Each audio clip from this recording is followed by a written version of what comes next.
Uh, Hello, everybody who's watching.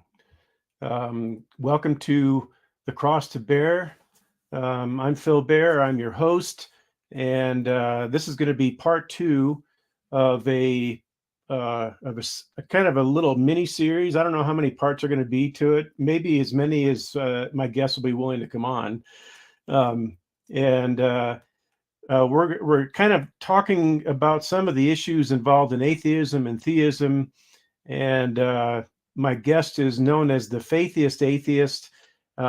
He's actually a new friend. I haven't known him for very long and haven't really discussed very much for very long, but in the short time that I've known him, I've come to be very fond of him, and I like the fact that he is so genuine and so sincere and so humble and so gracious about all these issues. It's very refreshing to have that. So I'm gonna bring him on right now, and here he is, the Fathiest Atheist. Say hello. Hello, everyone. Glad to be here again. Yeah. I kind of hate to do this to you, but uh, someone who may be watching might not have seen the first episode, so they might not have caught your intro. So if you Sure. don't mind, if you can just humor me just one more time, can you just kind of give me a little bit more? Like, give me an intro and just kind of introduce yourself and your background, just so the people who haven't seen it before can get an idea of who you are, and we'll go from there. And I'll you can make it brief. Yeah, I, I'll make it real quick. I have like a 60-second intro. I'll just do it real quick. cool, great, yeah, go for it. Okay, yeah. So I'm the Fathiest Atheist. I was born and raised Christian, Southern Baptist in Georgia. I began to walk away in my teenage years, and probably by my mid-20s, I had walked away. I'm in my mid-50s now, so for 30 years, I've been a non-believer. I have a Facebook page. I have a very pathetic YouTube page, so mostly you can just find me on Facebook, and we'll see where it goes from there. But my biggest thing is just trying to diminish the vitriol. There's so much anger and screaming at each other in this realm, and on both sides, obviously. So I try to come across as I say Fathiest Atheist to mean sort of like a weak atheist, not a screaming in your face type non-believer. And I'm more about trying to get people to be less dehumanizing than it has been. I like to see for me success stories are when people get a little bit less angry about it. Again, on both sides. So that's my mission more than it is say atheism. Yeah, well, that's great. I appreciate it. I think we mentioned last time, and it bears repeating that there's kind of a new brand of atheists out there these days. Uh, Hmm. and I don't know. I think it's kind of a new phenomenon because it used to be that atheists would get on various debates, and they would do lectures and write books, and they would talk about why they didn't believe in God, and uh, and they were kind of content to coexist with people who were believers. Hmm. Um, I think there's always been, um, an attitude on the part of atheists that religion is harmful to society. Um, but there was a long time when, even though they might have believed that personally, they were not necessarily out for blood. And it seems like now there's a new brand of atheists that are extremely aggressive and extremely hostile. It's not that they don't believe in God; they don't want anybody to believe in God. Right. Yeah, And, I've seen that. And again, I'm sure atheists will point to Christians who've sort of lost the plot and are like that towards non-Christians. But you're right that there are atheists who do that, and so I try to counter that. I try to be a different yeah, approach. and we could actually say that the new atheists who are now hostile, that they've done is caught up with the religious people, because the religious people have always been that way. Oh, right. Well, and there's been times in history. There was in France right after the French Revolution, there were a group of French people who said, they blamed all the corruption of the royalty on religion, and so they literally set out to get rid of religion. So there was like some time after the French Revolution where the people of France went through it all over again because Some people were trying to just get rid of religion. And then there was another time in Russia. If you ever read Dostoevsky's book, it's called Demons or Devils. Out of all his books, that might be the one that your listeners might not have read as often as his other ones. But check out that book, Demons and Devils, because although it's a fictional story, it was talking about a real time in history where atheists would go town to town to to overtake the religion, because they had this view that religion was corruption and evil, and so they wanted to replace it with their system. So there's been times when atheists have physically tried to remove religion from their Yeah. communities. Yeah. Yeah. I've heard lots of evangelicals in particular will point to the early part of the 20th century, with the regimes of Stalin and Hitler and so on, and they will talk about how so many people have been murdered in the name of atheism, but people, as soon as you talk about that, someone will bring up the Crusades, and we'll talk about how people were. So we're all fallen human beings. We all have blood on our hands, and I don't personally, and I don't think I do, just because some of the religious people that were here before me had blood on their hands. That doesn't mean that I do. Right. But I do. I think it's important to recognize that that all of us can be hostile. And what makes this so complicated is that there's a passage in Scripture where Jesus got rather hostile with the religious leaders of his day, because they were such terrible hypocrites, that he was just so disgusted with them that he actually called them names. He called them Right. a brood of vipers, and he called them the Greek word that is the root of our word for moron. So he called them morons. And not all, the Bible translations usually just translated fool or something like that, but it's the moros. I don't remember what the actual original pronunciation is, but it's basically where we get our word. Right. So that makes it tricky. And we just have to tread lightly and make sure that we make civility the default as much as we possibly can. Absolutely. So one thing I appreciate about I'll call it a ministry. I don't know if that's if you're ministry is perfect. Yeah, comfortable with that. the Southern Baptist language just works perfectly for me, because that's how I was raised. Well, and that's what I appreciate, what you do, because you're fostering civil dialogue, and there may be times when anger and a rebuke is appropriate, but Right. I think it should be a last resort if it is ever appropriate. And even if you do that, there are ways to do that aren't dehumanizing in the words. I like the word that you use, dehumanizing people. And right. Yeah. So, and I didn't mention it in my early intro, but yeah, I work in the counterterrorism field now, and I was in the Marines for 10 years. So if people say, hey, there's terrorists out there that deserve to be, they've given up their humanity and they're just kill or be killed. So you can't be nice to them. And I'm right there with you. I've been doing that for 30 years. So I get that there are people out there who've completely given up and they've surrendered any chance for civility. But sometimes I think we just treat each other like ISIS before it's warranted. Yeah. Well, and I would kind of, I think I would submit that the Bible is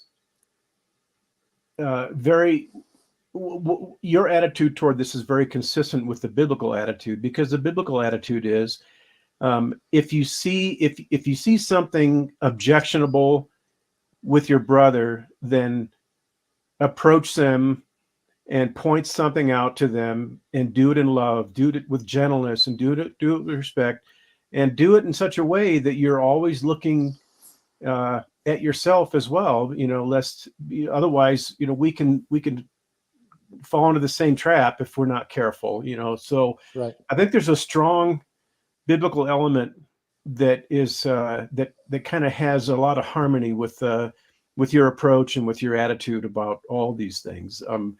And when we as Christian apologists, when I as Christian apologist, I you know, I rely heavily on the scripture that tells us that we should earnestly contend for the faith once delivered to the saints, but do it with gentleness and respect.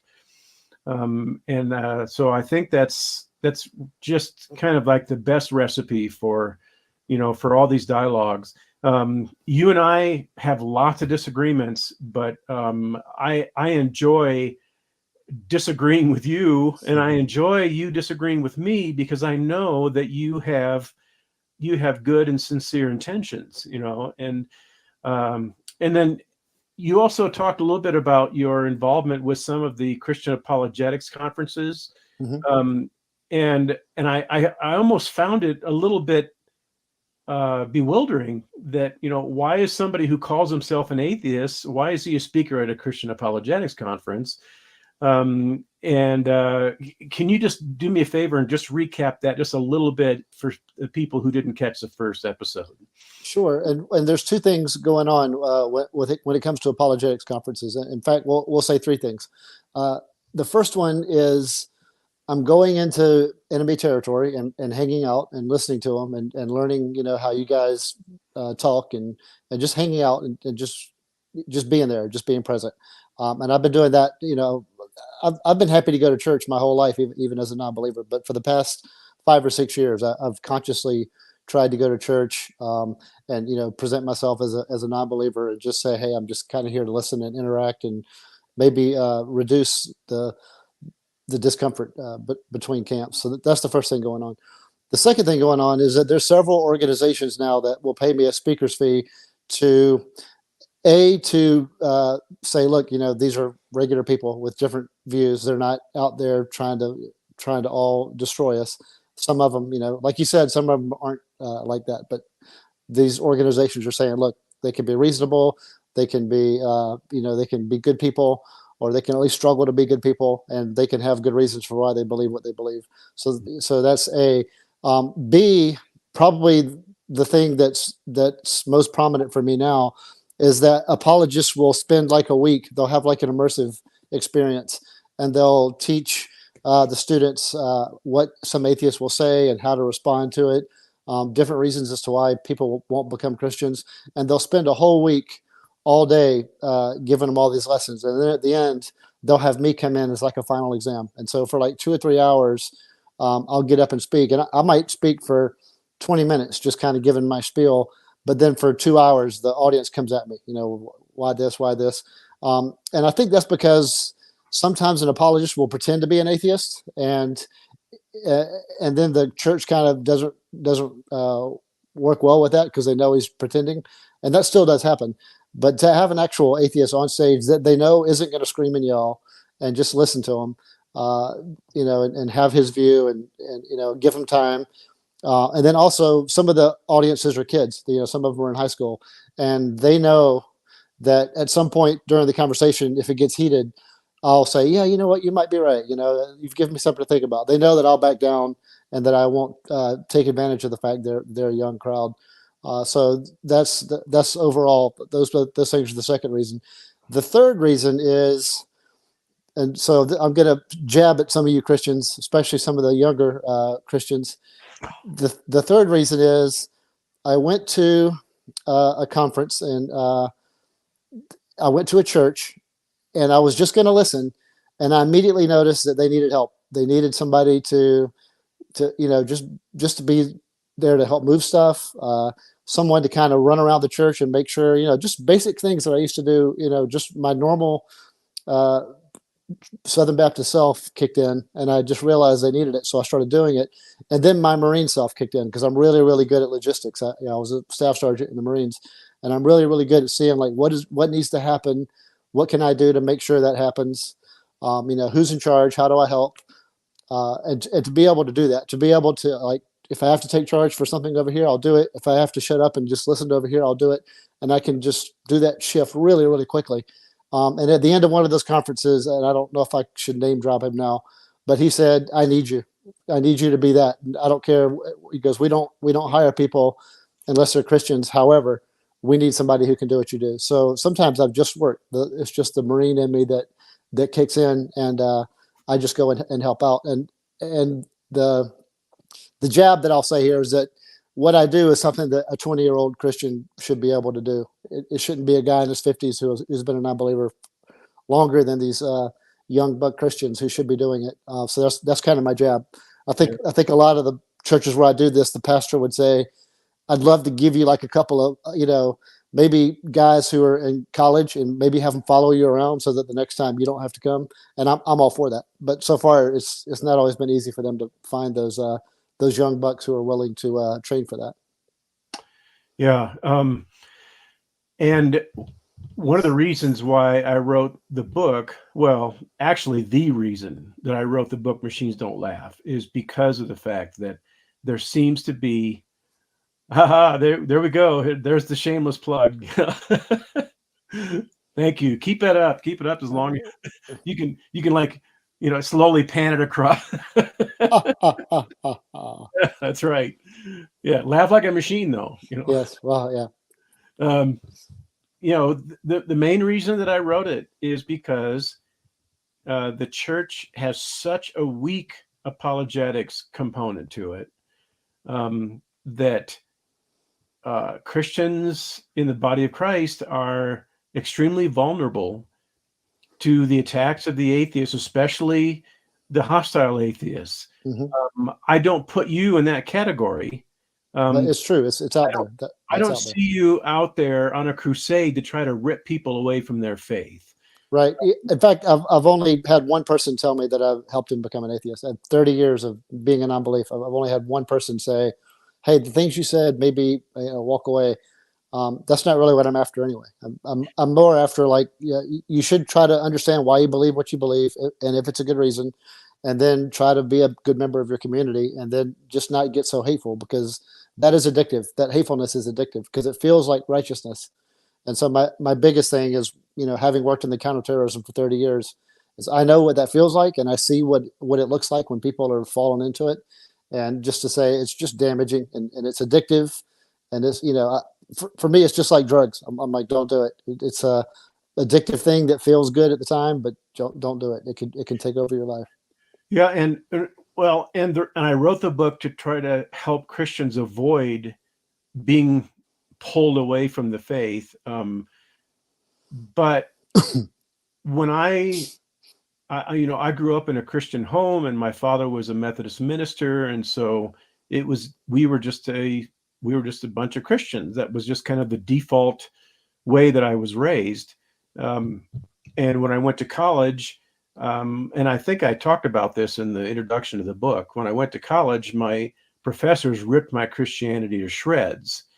And I basically kind of walked away from my faith and became kind of a nasty little skeptic.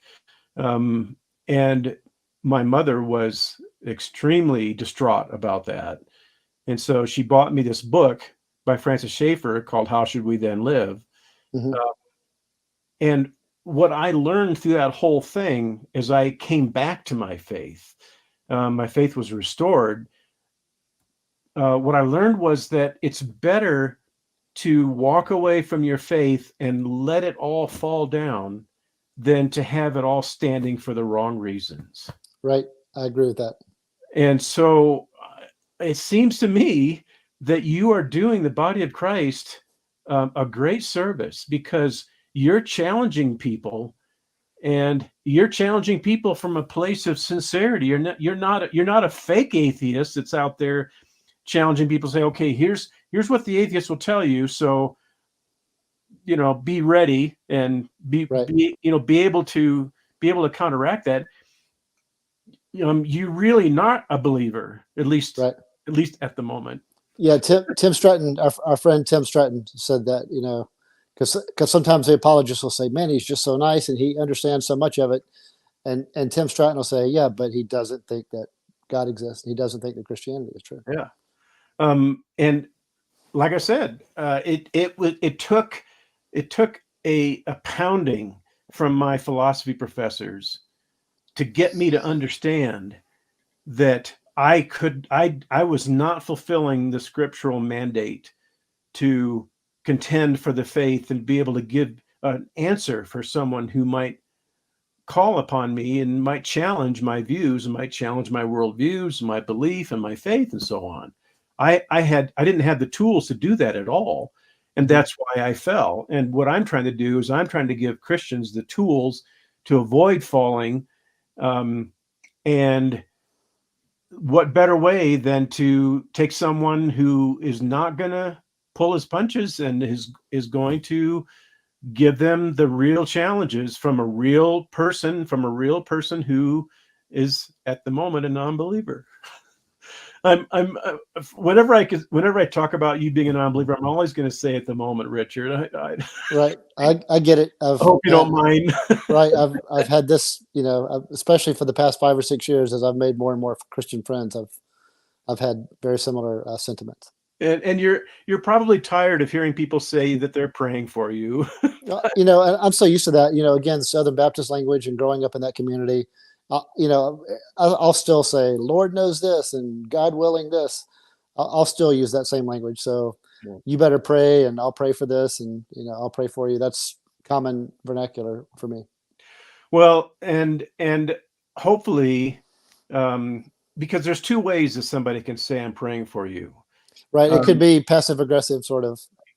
Exactly. Yeah, or it can be sincere, out Right. of fondness, and that's where I'm coming from. It's sincere and it's fond, it's humble, it's not arrogant, I mean, Right. oh my gosh, you better see the light pretty soon, buddy, and Right.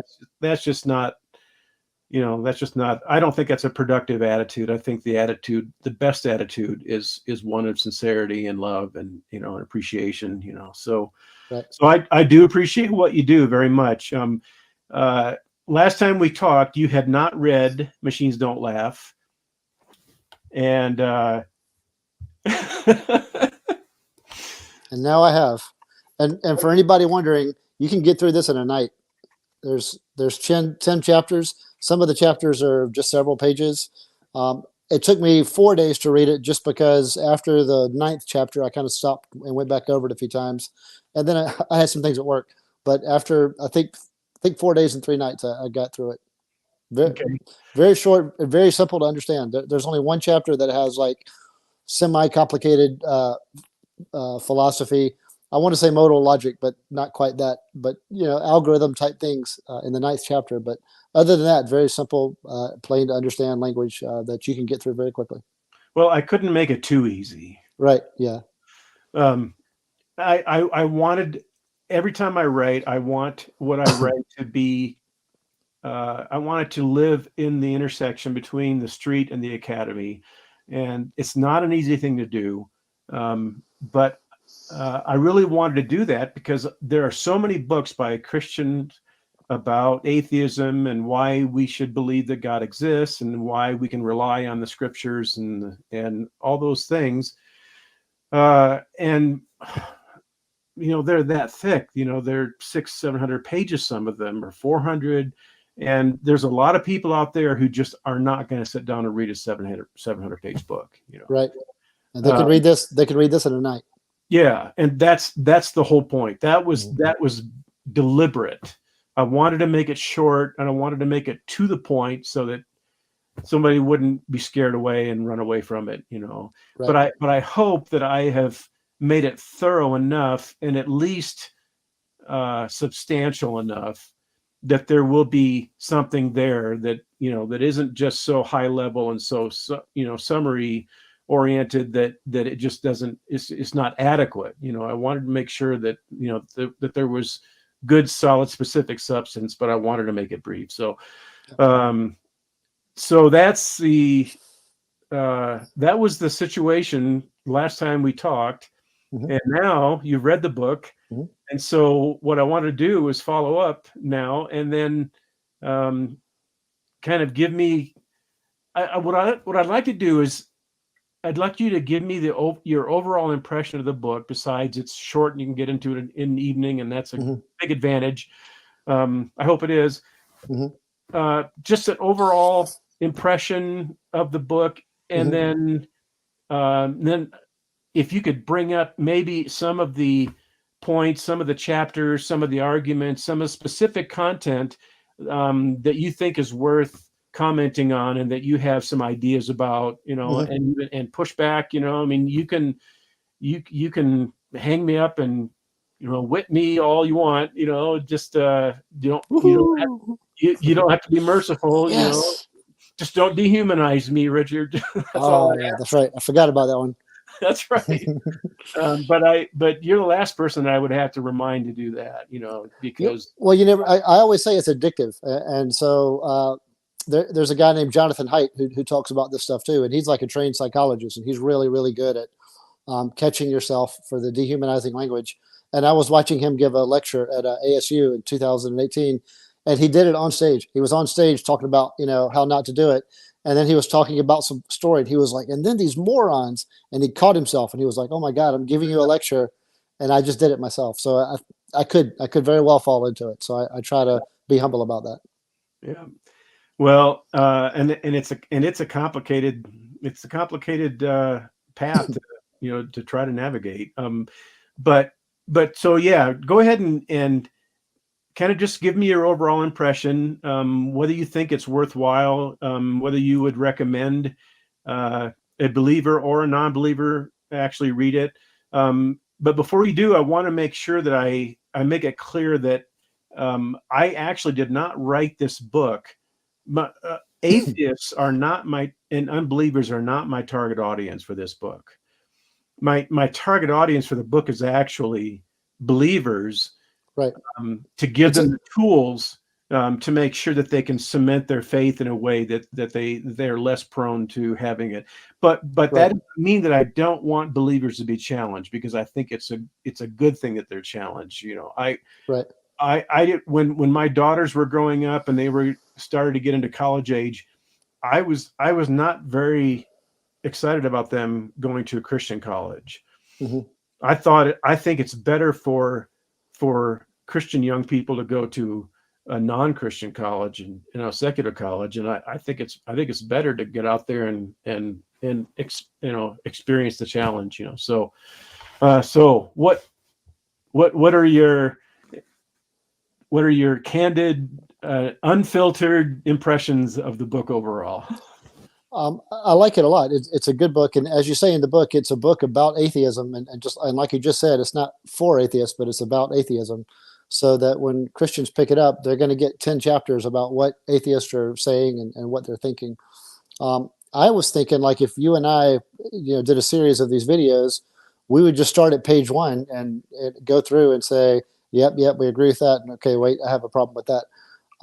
And when I was doing that, the first part, your chapter one, really the introduction, you're just saying that a lot of the atheist arguments aren't anything new; that they're things that have been brought up before. And you and I think, had talked about that the last in our last interview, that we kind of agree on that. Plus, a lot of the prominent atheist arguments were against things that were being said in the 70s and 80s. You had prosperity, really famous prosperity gospel preachers on national TV. You had preachers saying, if proof is possible, then faith is impossible. Satan was planting dinosaur bones. You had a lot of that stuff going on in the 70s and 80s. So, of course, New Atheism grabbed that and ran with it. And then, of course, New Atheism fell apart because once you got past that, then you realized there were some other arguments that weren't as simple to attack. Look at Alex O'Connor, for anybody who's familiar with Alex O'Connor. The things he was saying 6 or 7 years ago, he doesn't talk about that anymore. He's moved forward to arguments that are more cherished by sincere scholarly Christian apologists today, and he has much more respect now as he talks about it now. So for that first chapter, I think you and I are on the same page, and then on the second chapter, you and I, you're talking about how atheism is its own worldview, and we talked about this in our last conversation. That I agree. In my view, every single human being has moral standards and epistemic standards, which is intellectual standards, and they become important to you. And some of these moral and epistemic standards kind of come together into a framework. And once you have that framework and you kind of intuitively uh, live your life by this framework, then that's a worldview. It could be atheism, it could be nihilism, whatever it is, it's important to you. Whenever I meet someone who's a nihilist, they're usually like, "Now let me explain it to you. Let me explain why it's so important." Which I'm like, you can't say that they don't find anything important because they're trying to explain to me how important it is. So Right. basically, if you have something important to you, it's moral and it's intellectual, then that's a worldview. And then if I had to pick at anything for the second chapter, it would just be that, for me, when I say I'm a non-believer, it's as simple as saying, like, if aliens from another dimension, I always like to imagine these aliens who are super intelligent. They know how universes begin. They know how solar systems begin. They know how planets form. They know how life forms. They've got all those answers, whether it's a deity or not. They know it. So they just like to come and ask us. They're like, okay, we actually know, but we just want to see what you think. If they came to me and said, show us that no gods exist, I would say, I have no idea how to do that. I have no idea how to take you to where a deity would be and then say, see, he's not there. So for me, it's just that simple. So I don't try to say that, I'm trying to get out of something or anything like that. I'll just readily admit I don't know how to take someone to where a deity would be. And so when someone says, are you a believer? I'm saying no, but if they say prove it, I'll say I can't. I can only tell you that it doesn't seem like it to me, and that I can't show you where a deity would be. So I'm happy with that. And it seems like in your second chapter, especially towards the end, you're saying there's positive claims no matter what, and I might be misrepresenting that, but that's the only thing I could think of in the second chapter where I would say I don't know if I fall into your descriptions. Well, for the people who haven't read it yet, the second chapter, I think that what you're referring to is called "Atheism as a Worldview." Yeah, it is. And I'm addressing the relatively new phenomenon that people will go to a discussion or a conference with Frank Turek, for example, and then during the question and answer time, they'll get up and they'll say, I'm an atheist, and all that means is that I just lack a belief in God. And I'm addressing that problem in Okay. that, because they claim that atheism is not a worldview. Right. And so that chapter is pretty much designed to counteract that idea, and to say, if you simply lack a belief in God, then you're an agnostic. And I try to argue that atheism is the positive truth claim that God does not exist, or that there is no God. Right. Which I would just, if I meet an atheist that says that, I would say, okay, you would have a hard time showing me that, but okay. And then agnosticism is the worldview of agnosticism is that no one can know whether God exists or not. I see. That's, Right. Okay. that's really what agnosticism is. And It can't be known. Yeah. now, there's two different possible definitions of an agnostic. One of which is productive and useful. The other one is useless and worthless. The useful definition of an agnostic is someone who subscribes to the worldview of agnosticism. In other words, they believe that it's impossible to know whether or not God exists. The other definition of an agnostic is somebody that just doesn't believe in God. Well, the problem with that is that you can't define a worldview, in a vacuum. You can't. And I said in the second chapter that, what if I went to a debate with an atheist, and the question of the debate was, does God exist? And I get up there in my introduction and I say, well, I never said God exists. I just lack the belief that God does not exist. Right. And if I said that, then we'd all have to go home. Right. But that's exactly what the atheist is saying. The atheists that define it that way, are saying, Right. well, I'm not saying that God doesn't exist. I'm just saying that I lack a belief in God. I just lack a belief that he does exist. And for me, I would just say that's still a worldview, and because that's how I define myself. Is I can't show that it doesn't exist. I don't think so, but then that's good enough. So I wouldn't go to a debate where I have to prove that God doesn't exist. And then like if a Christian says, well, atheism, the classic definition is to declare that no God exists, and this lack of belief is relatively new. And I would say, yeah, that's right. I agree. Um, it's just if you're not convinced that no God exists and you're happy to leave it there, it's still a worldview. It's just that I think sometimes Christians get too worried about that, and they see it as a way out or something. But if it's like the old the thing that apologists like to say is there's a difference between epistemology and ontology. The conclusions that we reach epistemically, and then the actual ontological truth outside of what we think. So when someone says they lack a belief, then that's just describing how they believe. They're just describing their epistemology. They're not making declarations about what's ontologically true or not. So for me, I'm like, okay, I'm happy with that. What would you what would you think of someone who made the suggestion that a worldview can be something that someone holds subjectively, that it could be a subjective personal worldview, and then on the other hand, there can be a worldview that is an actual objective, systematic, philosophical arrangement of propositions, all of which have a specific content, specific truth claims, and that worldview exists whether anybody believes in it or not. Right. So you would say again, that would be an ontological worldview. It would be the worldview. Yeah. I understand that. I understand that concept. And my thinking is that like such a thing for me, it's the same as a deity existing. It could be that. What worries me is that like the Islamic scholar and the Hindu scholar and the Christian scholar and the Mormon scholar have all said, you're absolutely correct. And we have it. And then they'll never be able to convince each other. And then within each of their camps, they'll have some people leaving or not. And I get it. That's just their epistemological reasoning. It doesn't change the ontological worldview. But for me, the ontological worldview and God will never come clarify. They'll never get involved and say, okay, guys, enough arguing. Here it is. That'll never happen. So we might as well get used to living our lives understanding that we're going to die, never getting that clarification. So if you're certain that your worldview is the worldview, wonderful. Just try not to kill, other people. And that's the best I can do. Oh man, in my view, it's never, if God does come, then I'll be the first to cry and say, oh my God, I was wrong. But my guess is that that's not going to happen. You're no fun at all. Yeah. Okay.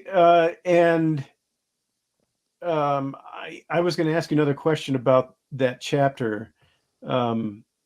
Largely, we agree with that second chapter, because I do agree that no matter who you are, you have a worldview. It could be a subjective, I've heard one Christian say something called Sheilaism, and Sheilaism it's like a word that no matter who you are, you've just kind of come up with your own idea of who Jesus is and what it all means. And that person calls it Sheilaism, which is like, he's imagining somebody named Sheila saying, this is what makes sense to me.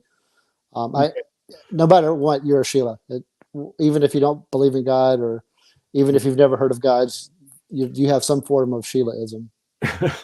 Well, did you, here was the question I was going to ask you. Did you find it helpful when I made the comments that there are, that I wish that worldviews were not called worldviews, because sometimes people think of a worldview as their understanding of the world around them. Right. And everything that exists is a part of their worldview. And I don't like making a worldview such a broad description that it just includes everything in the world. Right. And that I'm trying to narrow down the definition of a worldview somewhat to make it what I think is a little bit more productive. And that is to say that a worldview is a set of propositions that describe the nature of ultimate reality, that don't describe the nature of trees and rocks and people and things like that, but that a worldview is concerned with ultimate reality. So I said, I wish they were called ultimate reality views instead of worldviews, Yeah, Um, and Greg Kokel would agree with you because his whole thing about Christianity is, I don't feel like a special relationship with Jesus. I'm just looking to describe reality, and I've discovered that Christianity does that, and nothing else does. mhm, So yeah, I like that. yeah. And, Okay. Well, and for me, for worldviews, I always say the moral and epistemological standards, because no matter who you are, you think that some things are correct and incorrect no matter what, and some things are good or bad no matter what. And even if you don't believe in God, you'll still get angry if someone violates your moral standards, and you'll still feel a bond with somebody if someone confirms your moral standards, and that's just human nature. mm, Uh, so that's why I always say epistemology and morality are how I get to worldview. okay. Um, so what about you made a comment to me um, earlier that you think that the chapter, and I think it was the chapter that I called "Which God is Right for You." Mhm. You said that you think that the other side has some valid points on that Okay, one. Can you just kind of give me a little bit of a, like an overall the overall drift of what you meant by that? sure. And Um, you can talk about what the chapter is about if you want to a little bit too, if for people who haven't read it. So Okay, yeah, and what I understand, and I've just read this book, so uh, what I think is that the third chapter is about outgrowing Dawkins, when Dawkins would say everything was evil, oh and no, I'm talking about the chapter called "Which God is Right for You." That's um, um, I, I don't, I think Dawkins is before the which God is right for you. it is. Okay, that's the chapter where I'm saying the outgrowing Dawkins is the chapter that is the very first time I got to something where I said I think atheism might have some things to say here that might make more sense. Okay, That, all right, I got those mixed up then. yeah, yeah. So outgrowing Dawkins, because you start right off with outgrowing Dawkins just to say that Dawkins talks about things are evil, and he points out things that are evil in the Bible, and you mentioned other atheists saying uh, that they take those uh, concepts as evil, and then you just talk about how you would need a standard, you would need a standard for good and evil in order to rightfully say whether something's good or bad, because without that, then it's just kind of your preferences about what you like or don't like. and Hmm. and that's the point where I said, okay, if I was going to argue with Phil, this is the point. Just chapter 3, outgrowing Dawkins, is the first point of the book where I would really say, okay, I think this is where atheists might have some things to say that might make sense too. Yeah. Well, and I kind of spent more time on Christopher Hitchens in that chapter than I did Yeah, on Richard Dawkins, but yeah. um, but Dawkins wrote a book recently called "Outgrowing God," and so Hmm. I wanted to be clever and call the chapter "Outgrowing Dawkins." That makes it. Now I see. Yeah, so that was the edit that you made in the most recent version. Yeah, no, that Yes. was but the when atheists point out that religious people behave badly, Hmm. I think that's something that all religious people should take seriously. Right. That is a serious concern, and I don't criticize atheists like Dawkins or Christopher Hitchens or Sam Harris for just saying, "Hey, you religious people have a long and bloody history, and you have been not nice guys Hmm. um, at key points in history, and you guys your bad behavior has done a lot of damage." And maybe I should have said that in the book, because I really didn't say it in the book, but um, I definitely want to. I don't want to minimize the fact that Christians have behaved badly, and people of faith and people of other religions have behaved badly. Um, the point of that chapter is not to deny that religious people have behaved badly. The point of it is twofold. A is to point out that religion, by its very nature, does not inspire people to behave badly, that people behave badly for different reasons, because non-religious people can behave badly as well. Right. So all the people who behave badly for the same reason. It's because they're imperfect, flawed human beings, and they can easily be influenced by these kinds of forces that you discuss quite a bit. It feels good to dehumanize people and that kind of thing. Mhm. Feels good to kill people in the name of God, and then B, the fact that religious people behave badly does not mean that any one particular religion is false. It just means that the people who are following that religion are not doing a very good job of it. Mhm. Now, that's not to say that there are not some religions that actually are violent by their nature and by their very teaching. I think those religions do exist. Right. Um, but even if we said, okay, all religious people are bad people, that doesn't follow from that God does not exist, or Right. that any one particular religion is false. Right. That's And really, there could even be like an actual ontological moral good and bad. Even if all religious people were evil, there could still be a moral system of good and bad that applies to everybody. And you could just say the religious people aren't doing it. yeah. Well, and that's the other issue, though, and that is that if there is no God, can there be a transcendent moral code that all people should follow? And Christians for eons have argued that if there's no God, there cannot be a transcendent moral code like that all morality must be subjective and arbitrary instead of objective and binding on everybody. So, Right. but if you're saying, hey, Phil, the atheists have a point when they say that religious people behave badly, then, I'm gonna salute that with everything I have.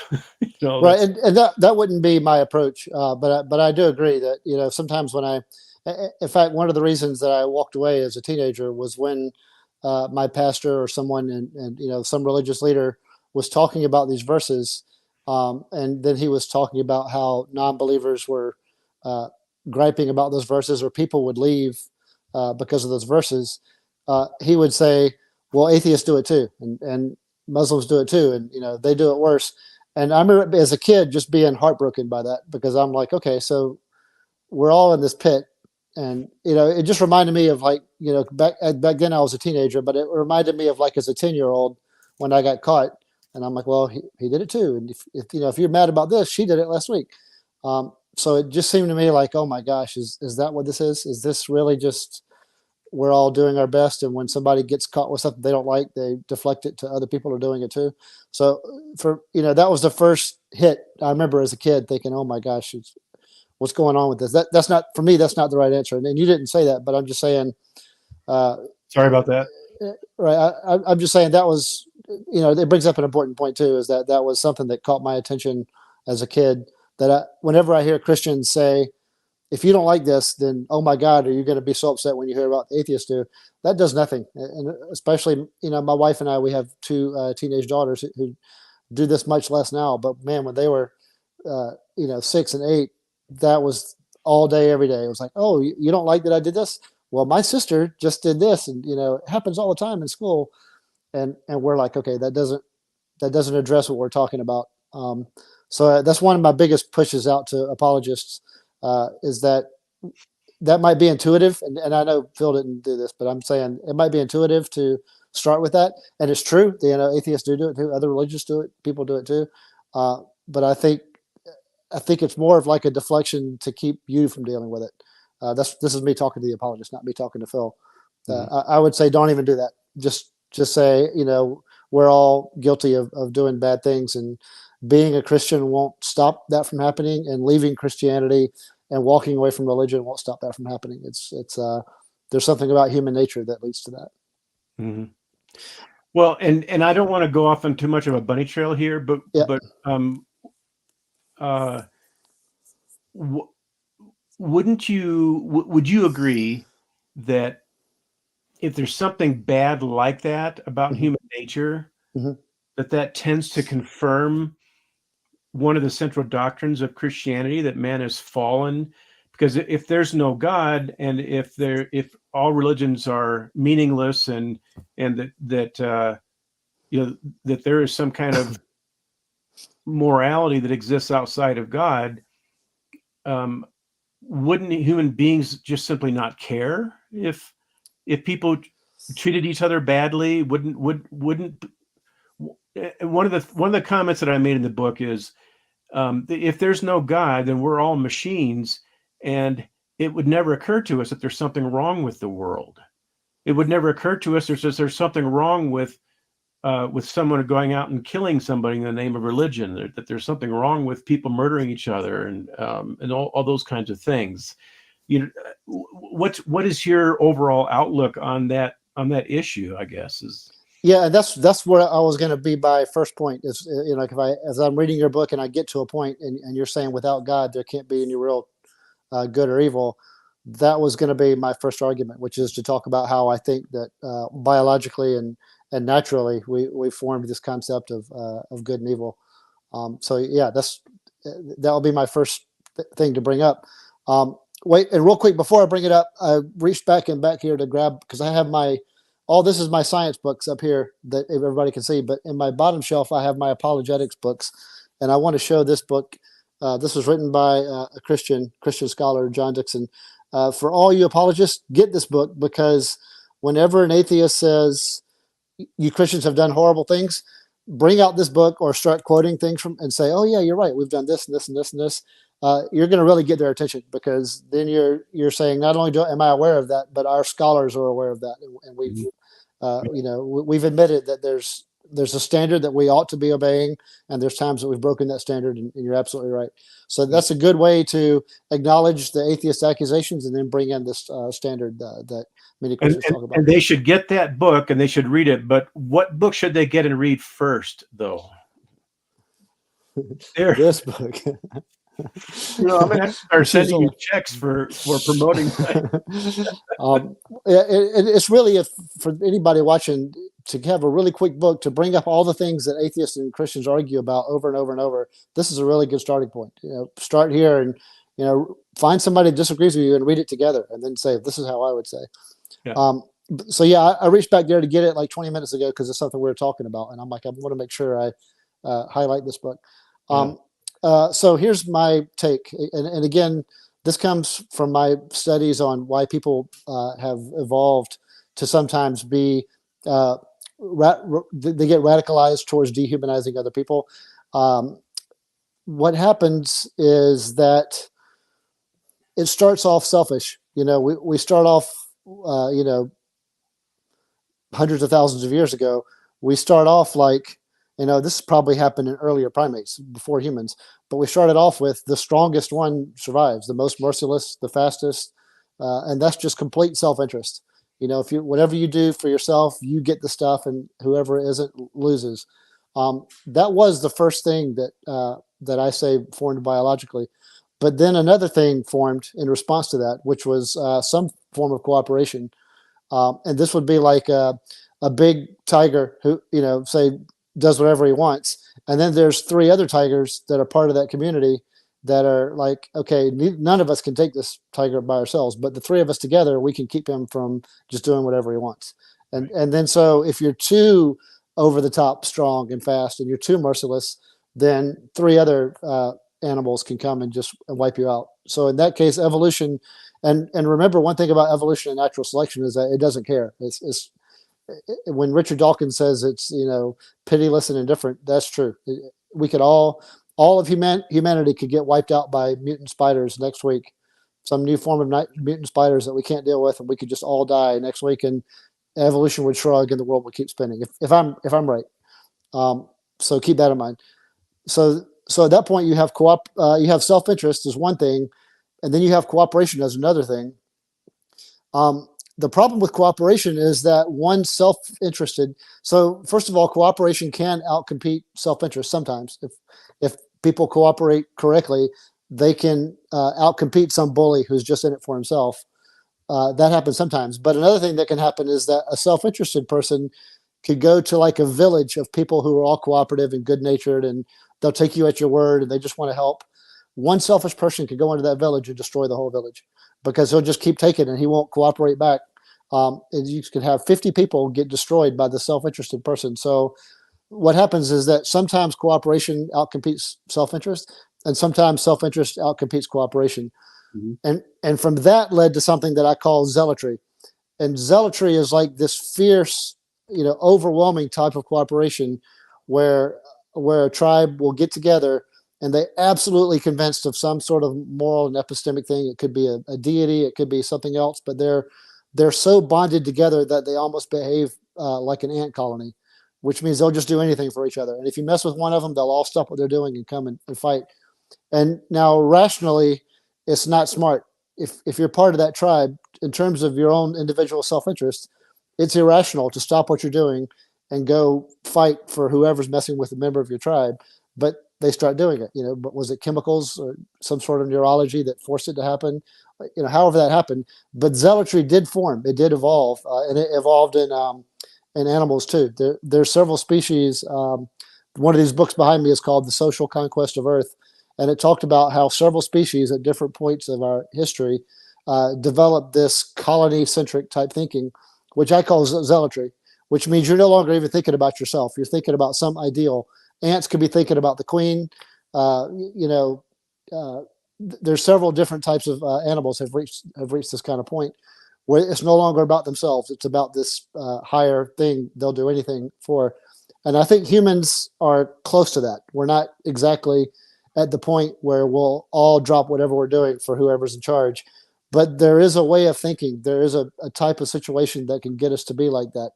And you might see this now in podcasts and on Facebook, atheists who are just so fierce that they spend all day talking about this, or a Muslim or a Christian, or even a sports fan, or even a patriot, somebody who's, in love with I'll do anything for my country. And we see this at work. We see it at work where people will say, I'll start killing people in defense of this ideal that I have. So that zealotry is where I think where we start to get good and bad, because it's true that we have preferences and opinions. We have like, hey, this is my favorite book, and this is my favorite ice cream cone, and this is my favorite movie. We have that. We have preferences and opinions. But then if someone were to violate our favorite book or our favorite movie, we're like, oh, that's intriguing. Tell me about your, we don't get mad at all. We're like, oh, that's interesting. Tell me. And if anything, we pretend to get mad. We're like, you like the sequel better than part one? What's wrong with you? But it's all in good fun, and it's all, you still got that camaraderie. But there's moral things that we're like, you cannot, this is sacred. And I say the word sacred, you'll see atheists who are like, no, you cannot touch this. This is, if you don't know that this is evil, then I don't know what to do with you. Right. So we all have that, whether it's the same thing or not. Jordan Peterson says it's all the same thing. I'm not sure that that's true, but we do have something that goes into that, what I call like the zealotry well, which is there's something that's going to go in there that you're going to say, whoa, stop. I'm going to get mad. I'm going to start being ferocious about this. And I think that's where we get this good and evil. But I think it's still just part of our epistemology. It's just extra chemicals. So again, I imagine these aliens coming down and they're like, do you see a difference between your favorite ice cream cone and like the Holocaust? And I'm like, absolutely. Two completely different things. And they'll say, okay, but it really is, we're telling you, it's just your epistemology. It's just that it bothers you when you hear that the Holocaust is just your epistemology. You're going to get enraged, but it's the same thing. It's just extra chemicals. Mm-hmm. So I worry because I'm not happy about that. Like if someone says, well, if you don't think that there's a standard that really hates the Holocaust, then you're just saying it's the same as a preference. But I don't think that, because I absolutely distinguish the difference, but it could be a difference that's still within the parameters of just our epistemology, our analysis of reality. Mm-hmm. And that's where I think good and evil comes from. I think it's extra chemicals. I know it sounds dismissive when I say that, but I think that's why there's some Muslims who say, they feel like saying that Jesus is the same as God. They say that you're breaking one of the, the objective moral standard of of there can only be one God, and they call Christians polytheists. And we read a lot of this stuff, so I might be more familiar with this than some of the Christian audiences. Um, but there's just other religions that have these other standards, which I just think develop naturally. But if you ask them and if you kick the tires on it, they're as serious about that as Christians are about the Holocaust. Um, and then you have people like ISIS who say that you got to have things like the Holocaust in order to clean out the world of the traitors, and that's their moral standard. And like Jordan Peterson says, everybody's against the Holocaust. We at work, we read people who aren't against that, and they say there needs to be more of that. And that's where it's in their moral system. They say people ought to understand this, and they should. They use the ought and should. And I just think it's a different part of our brain, but it's still within our brain. I don't think it exists outside of our planet or outside of human minds that we ought not to do it, except to say that if we do start doing things like that, and we start killing each other, then we're less likely to be here. And again, in my mind, we could all stop being here, and evolution and natural selection in the planet will just shrug it off and keep going. And because in my mind, reality is not really about us. We're like fortunate to be a part of reality right now, but reality is not obligated to keep us here. And then when we're gone, we're gone. That's a much less inspiring message than what a Christian would say. But Well, I think there's something to it. One of the ways that I always kick the tires on that one is that that if we don't behave in a moral way, that we're going to destroy ourselves and we're not going to be here. Right. And one of the points that I always make about that is that if there's no God and we're just machines that were just randomly, sneezed out of the forces of nature, then why is the preservation of humanity any better than not, than the destruction of humanity? Well, I agree. I just think that importance will be just within us.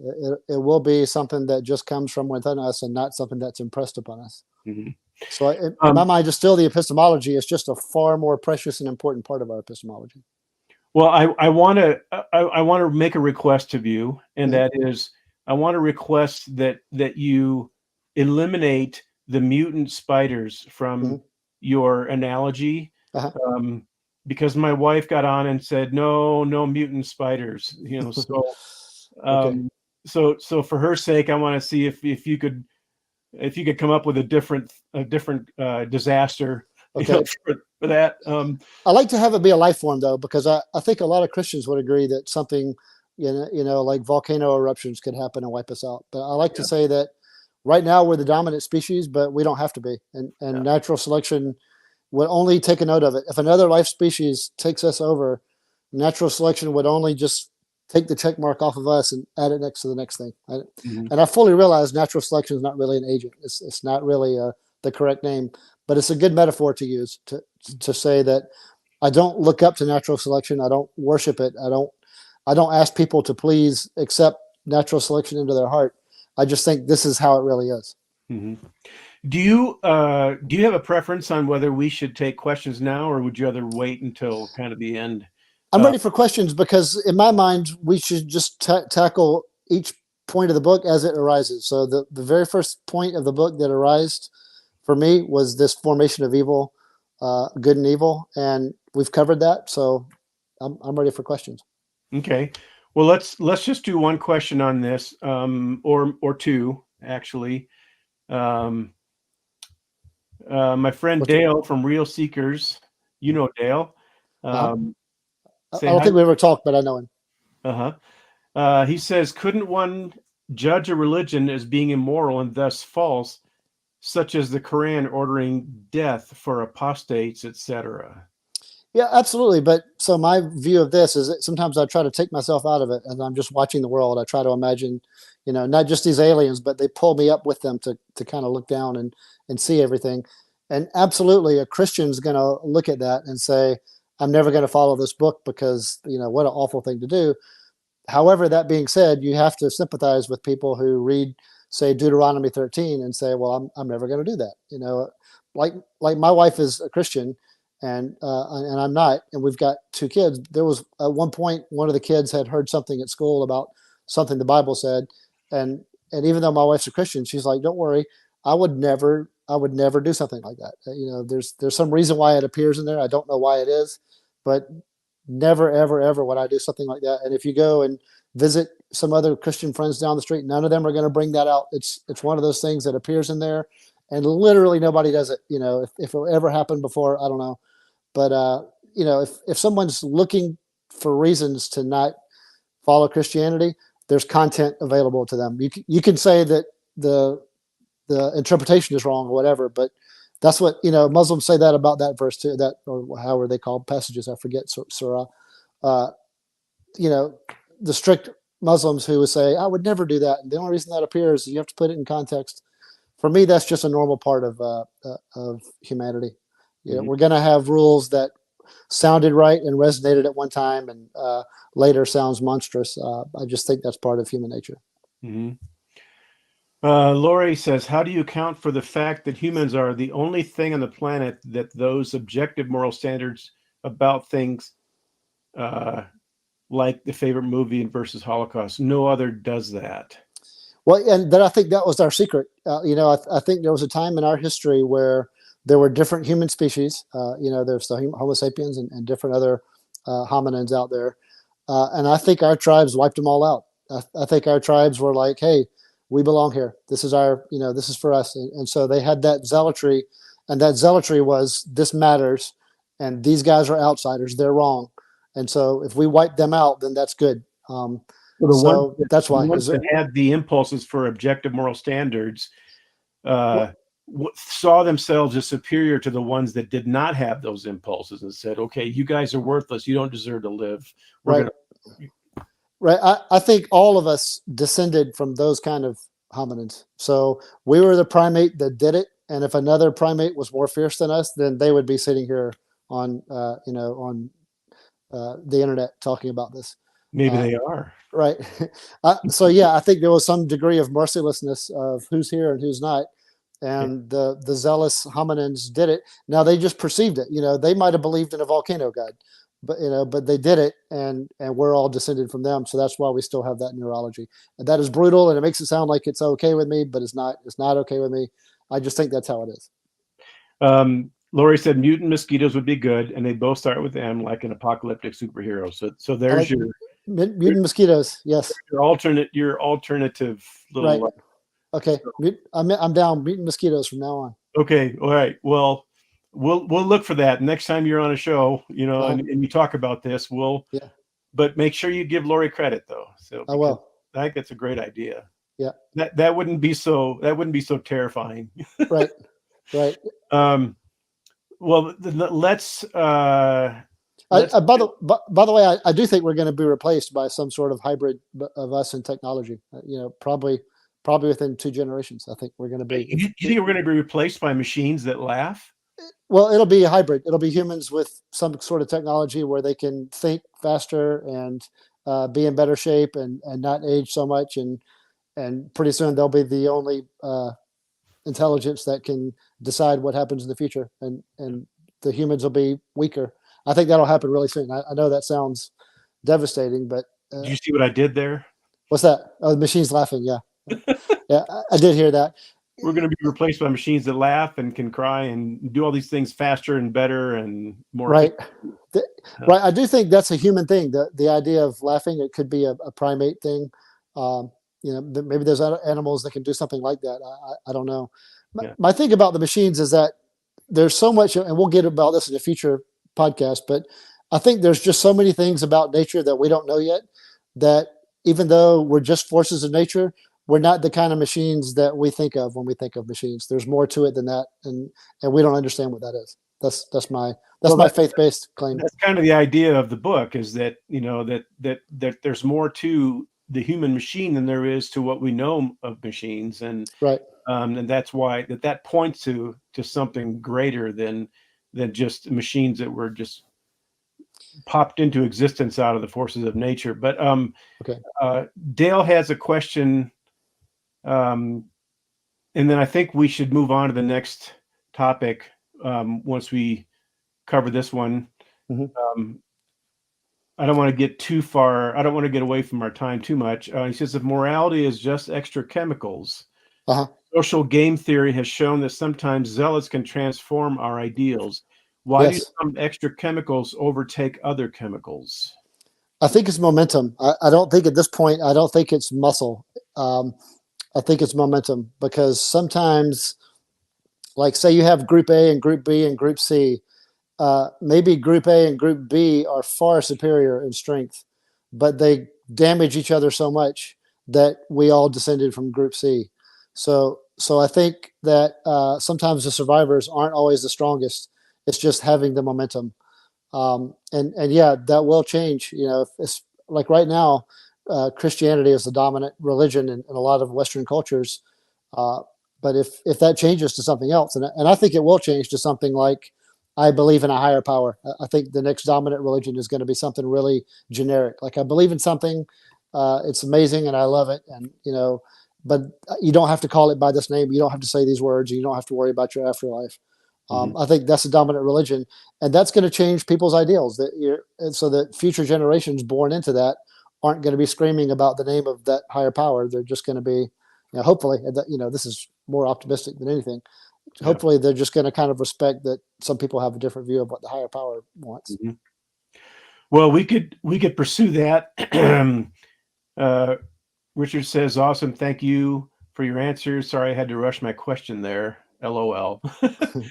um, but yeah, let's. I think we should probably move on. What is kind of give me the next item on your list that you've got on your mind? Actually, once I got to that, I thought that would take up all of our time. So I was just sitting here thinking, You don't have anything else? what's the next thing? Every time I picked up the book and kind of looked ahead, I noticed that evil really, good versus evil and morality really kind of seep into the next two or three chapters. So I figured that would really be, you know, uh, most of our time. I think as I'm looking at it right now, uh, you get into some of the Bible verses sometimes, and how to look at some of those Bible verses. But I almost think that would be a whole other podcast Hmm. to get into Well, that. the chapter entitled "Did Epicurus Kill God?" Yeah. Okay. That's about the Epicurean argument. The famous Epicurean dilemma, Right. um, and an that's not a that argument or that line of thinking is not limited to moral turpitude. Right. It also expands and encompasses natural disasters and hurricanes and Right. tornadoes, and why does a busload of kids sail off a cliff and kill all the children aboard? Right. Why would a good God allow something like that to happen? Right. Um, and if you're not prepared to discuss that, that's okay. But the point that I made in the book is that if there's no God and we are just simply biological machines that were just created in quotes out of the forces of nature, the Hmm. mindless, unintelligent forces of nature. Right. Remember that. Yeah. Um, that it's hard to see how we could have any intrinsic value if that's the case, Yeah. and therefore, why does a busload of children who die in a exploding bus, why does that matter? Why is it that a bunch of machines being destroyed, why is that a tragedy? Why is that Right. problematic? And Yeah. And for me, I think this ties in really to what I was saying before, because like I was saying, if your worldview is your moral standards and your epistemic standards, and they all kind of come together into a framework, I like to say that once they come into a framework, that's where you start really valuing things. Once you have your framework, you're like, I really, really, really value this, and I want to share this. This is how I value things, is through this. Um, if I think the morality and the value part of that is extra chemicals, um, again, it sounds dismissive, but for the people who really care about the kids that went off the cliff, they're really devastated, and for the village next to the village that got wiped out by the tidal wave, they are really devastated. Maybe in 200 years, some other city on the other side of the planet would care less, but for the time being, those people who are there really do care about it. Well, let me Just because the value doesn't come from above human minds, just because it's not impressed on us, that doesn't mean that those people aren't suffering. And I know you weren't saying that, but I'm just saying that this sense of valuing uh, and things like that could be subjective, but extremely important to the people that are going through it at the time. Well, a lot of what I'm saying, actually, I am saying what you were, what in a way, because a lot of what I'm saying in the book is that um, if there's no God and we just, we just popped into existence Mhm. from the mindless, impersonal forces of nature, Right. uh, and, there's an element of randomness in there. There is too. If that's the case, why would we? Why would we even? I Why would think we even come up with the concept of value? Why would that's and the thing that bothers me. I'll just share two things that really bother me about the chemical theory. okay. And you can do with it whatever whatever you think is best. The two things that bother me about the it's just chemicals, and it reminds me, by the way, and this isn't a slam on you or anything like that, but it reminds me of Chevy Chase when he said it's all ball bearings these guys, these days. Guys, Yeah. come on, it's all chemicals these days. Right. Um, and I'm not making fun of you or anything like that, but that's No, what it I get it. reminds me of, and but what bothers me is, first of all, um, I don't know where the evidence is that morality and all of these impulses um, are actually caused by chemicals. I mean, what evidence do we have that we could rely on, that we can say, yeah, we have some confidence here to say that these moral impulses are the result of chemicals. Right. And the second thing that bothers me is that chemicals are determinative. Um, in other That's words, true. if our behavior and our morality and all these things, all of those kinds of impulses are all caused by chemicals, Hmm. chemicals and the forces of nature, the laws of physics and chemistry and the whole nine yards, that that's all determinative. In other words, that doesn't leave any room for free will. If we're just simply being acted upon by chemicals, then that's going to determine our behavior and our worldview and our impulses and everything, that we call value, those kinds of things. Then Hmm. it cannot be otherwise. If the chemicals are causing us to do this, then we can't do anything other than what the chemicals are causing us to do. And if that's the case, and we have no free will, then why are we objecting to somebody who's out there killing someone in the name of Allah? Why are we objecting to a man raping children? Why are we objecting to these things? Because they can't help it. They're just doing what they've been determined by their chemicals to do. And why are we putting people in prison for murder when it was just the chemicals that did it? And the murderer can say, "Hey, you can't blame me. You can't put me in prison. I didn't do anything wrong. I'm just acting on my chemicals." And so, there's there's no reason for you to put me in prison because I couldn't have done otherwise. Right. So there's no punitive element to any of this if we're just chemicals and chemicals are determining what we do and we can't do anything else. Well, and that bothers me too. The things that bother you bother me too. Um, the books behind me, and one day it might be a good show for us to go through some of these books behind me. A lot of them get into the evolution of morality and how uh, chemicals compel, and not just chemicals, but just our neurology in general. Because at some point, once you have neurons communicating with each other, and you have your brain building new neural cortices, then it's more than just chemicals, or so, at some point these neural cortices have content in them, and they help kind of predict the world, and they really play a huge role in what you think. So one day we might talk in terms of the evidence, we might talk about some of these books, and some of the things that I've seen. And the reason why I got into these books back here was just because of my job was, why do people find this stuff important? Why do terrorists think it's so important to, start killing people? What's the step-by-step thing that happens where they suddenly find it important to treat other people like diseases rather than other people? So Mhm. that was my compulsion to, my work and just my personal journey was for getting these books, not to fight apologists on this. I've just found that it's been helpful as I have these conversations. Um, One of the short answer things I want to say is that I think life is just a battle of momentum. And whatever societies do, the societies that live get to keep trying, and the societies that don't. And that sounds brutal, and it sounds like like I'm endorsing it. It bothers me and it terrifies me. But that's one of the reasons why I'm doing this, is that I'm trying to say, hey, there's momentum out there of people who don't want us to even have these conversations. And so we should be strong enough to defend our right to have these conversations, but also strong enough not to try and destroy other people out of fear or or hatred like that. But I do think the hardcore reality is it's all momentum, and other different human groups are going to try and make the world the way they want it. And then the ones that have the momentum are the ones that are going to win.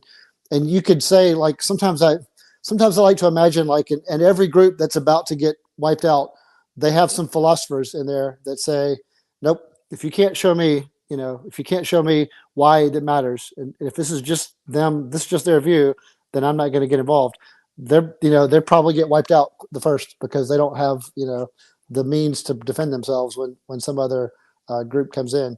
So I always say we should have these philosophical conversations, but I think humans can be fierce, and then the momentum kicks in, and sometimes momentum runs over philosophy. So it sounds like I'm hating on philosophy, but I think that's a philosophical statement. I think a philosophical statement is that sometimes warriors will run right over philosophers. So you kind of have to just keep in mind whoever's still here gets to keep talking. So there has to be some element of just surviving to be able to continue having the conversation. What would you say if someone were to kick the tires on that? Yeah. And say, well, this whole idea of momentum, Yeah. which is presumably driven by the chemicals, Yep. isn't that just basically a Lord of the Flies view of society, and isn't that kind of like moral chaos? And I asked the question in the book, why should the people who want the world to be violent, why shouldn't they get the world they want? Because Well, yeah. they got lots of momentum, they got lots of people behind them, and they say, go jump in a lake. I don't believe in your God. I don't believe in your chemicals. I don't believe in anything except this is what I want. This is what I want the world to be like. Why can't they get the world they like? And we never get above the Lord of the Flies level. What? Well, that's what I was saying before, is that it's not always the strongest and the most merciless. Sometimes it's the ones who just survive. So, sometimes the merciless kill each other off, and then the people who were either lucky enough to not be there or lucky enough to hang back and try to find diplomatic answers are the ones who got to still be here. So that's why I say there's actually three forces fighting. It's not just good versus evil. It's selfishness versus cooperation versus zealotry. And you got to have the right mix, and then you got to have a lot of the right luck to be where you need to be, so that when one group does disappear, that hopefully you're in the group that's still there. And I know what you're saying. Like, well, what if ISIS is the one that's still here? My take is that could be something like ISIS that takes over, and there'll be philosophers who say, well, so what? But they won't be here to continue saying so what, because they won't be on the side of that ISIS group. So my thing is that it could just happen, and I don't endorse it, but for me, it's all the more reason to try and stop, try and not have that happen. Not because I think there's a higher morality that exists above us that's impressed on all of us that we have to, discover and obey. Not because of that, but because if we don't do something about it, then groups like that can muscle through us, because the groups that muscle through us aren't saying, I don't care about anything. They're saying, I care deeply about this. This is my thing, and I'm going to take this thing and run right over you. Mhm. And so for me, that gets my attention, and I want to stop that.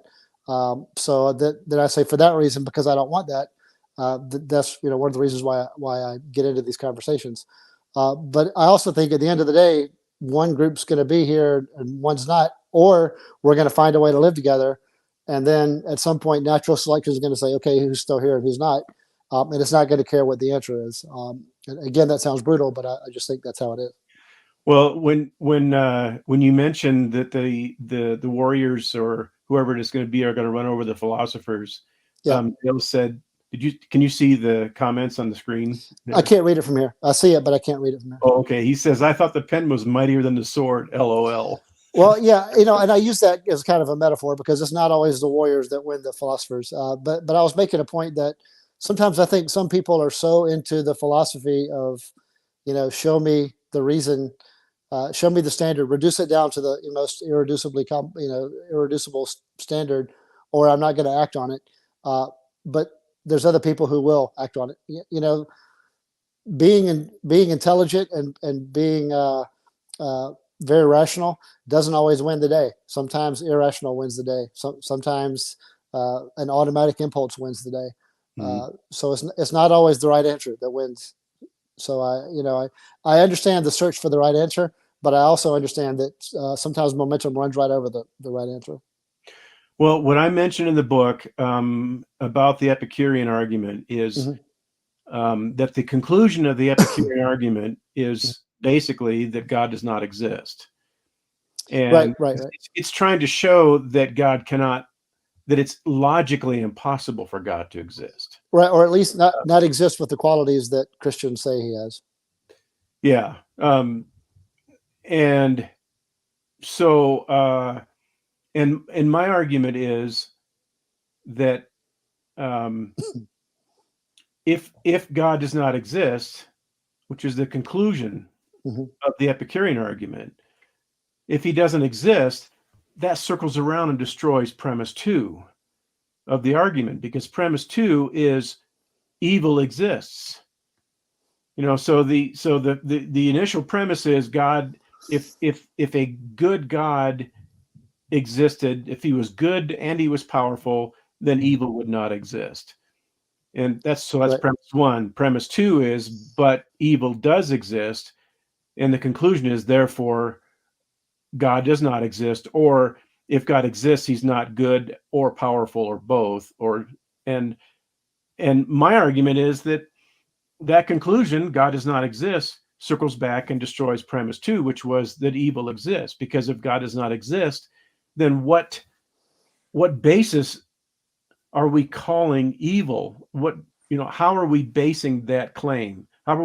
Where is the idea that something can be called evil or problematic or a tragedy? Where does that come from?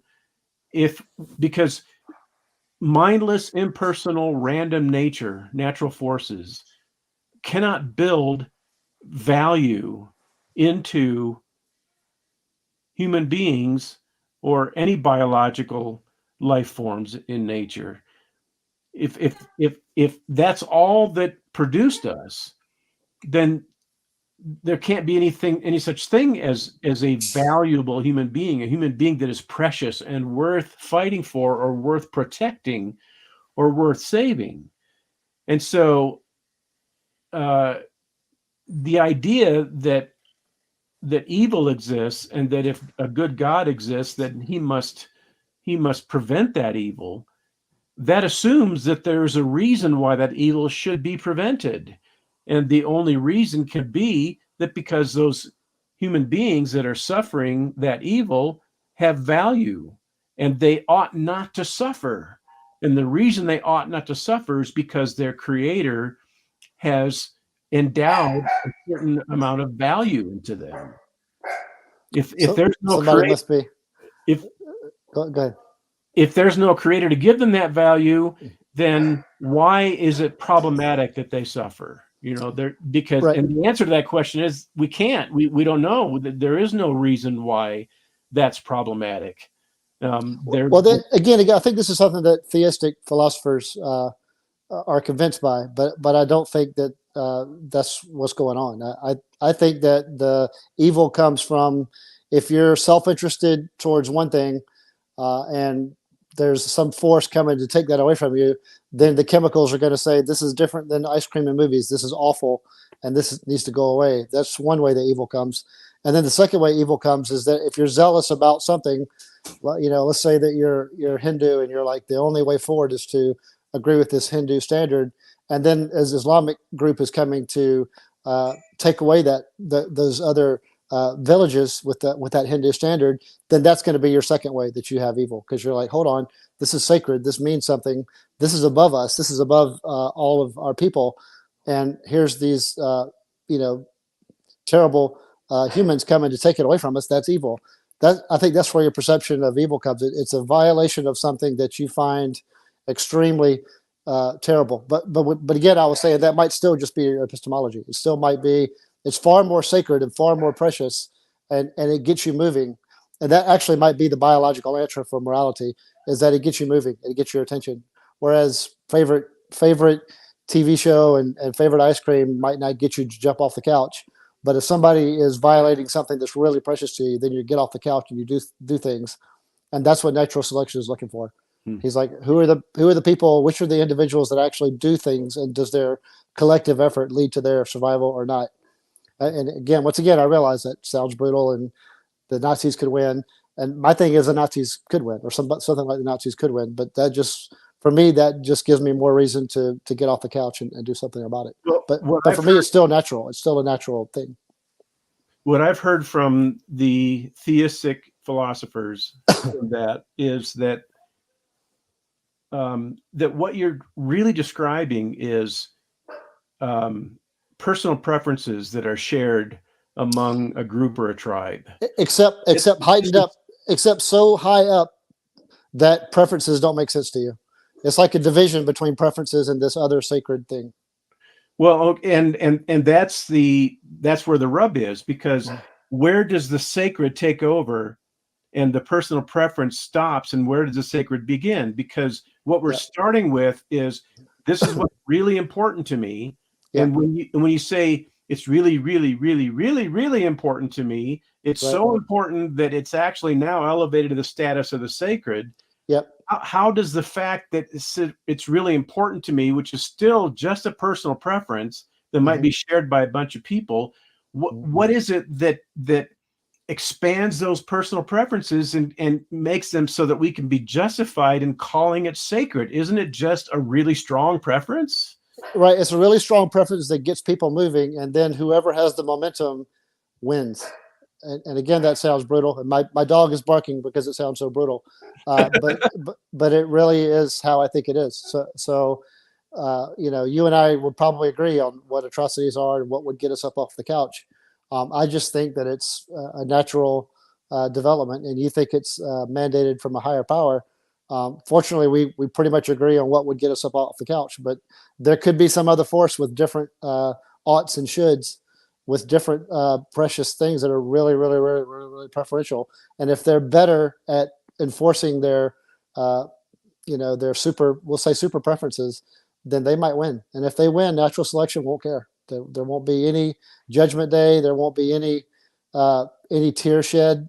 If I'm right, again, I'm the atheist, so of course I would say this, but there will be nothing that cares. It'll just be the ones who won, and then the ones who didn't win just won't be here to have the discussion. Well, I guess I'll just be real honest. I mean, you're articulating a naturalistic anthropology very, very well, and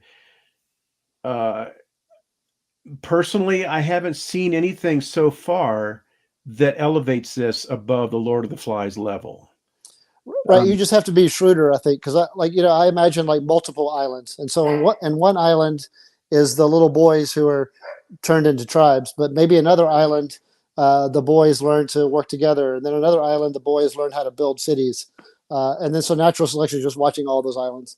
And the ones that could build cities and still have standards and empathy for each other, they do better than the other two islands. So it's like Lord of the Flies on another stage with other with other humans trying. So you've got to be fierce sometimes, and sympathetic sometimes, and collaborative sometimes, and self-interested sometimes, and then the right mix is the one that makes it.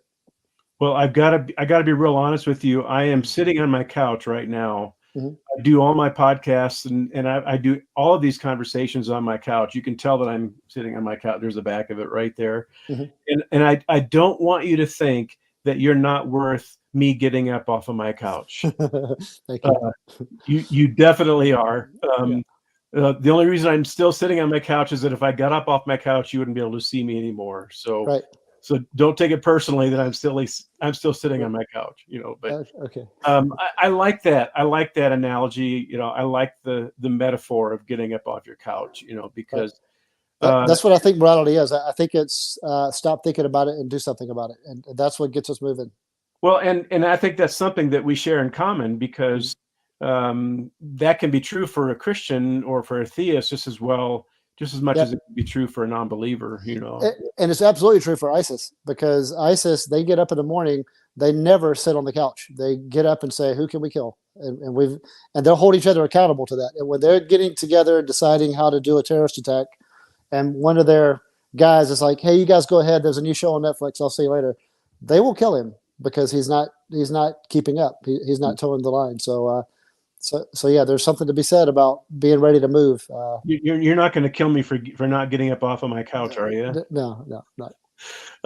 Well, that's something that Christians can learn from, Yeah. because Francis Schaeffer once said that sometimes we are so obsessed with what he called our personal peace and affluence. I don't know if you've ever read Schaeffer or not, but I'm familiar with him, because he's a Christian scientist.